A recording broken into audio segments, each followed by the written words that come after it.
Hello everybody! So for today's video, Ako ay gagawa ng isang masarap na palaman. so kailangan natin dito ng sweet relish. At syempre, ang mayonnaise, importante din yung umor na tawag sa atin. So, pero syempre, diced pimiento ang tawag niyan dito. So half of that small jar yung nagamit ko. At medyo pinino ko rin ng kunting asin, paminta, at saka sugar. Pero ginamit ko is stevia at pwede rin dito ang condensed milk na just to balance the taste. So bali, 4 na itlog yung nagamit ko dyan, large eggs. At minash ko na siya gamit ang tinidor. So siguro mga nasa 2 tablespoon ang diced pimiento na nagamit ko dyan. Bali, ginamitan ko yan ng food processor kasi malalaki yung hiwa sa jar. So ginawa kong maliliit. Then, sweet relish, mga nasa 2 tablespoon din.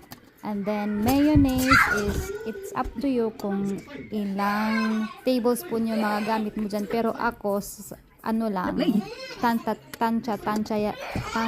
tansya lang yung ginawa ko dyan. Then, of course, hinalo ko muna. So, nung nasa kalagitnaan ako nagpag-ahalo dyan, saka ko na inilagay yung stevia, then salt and pepper. Tansya lang din yung ginawa ko. Super sarap nito at saka healthy pa. So, dito ko naalala na every Christmas party since elementary ako hanggang college, hindi ito nawawala sa mga bring kasi tipid na masarap pa.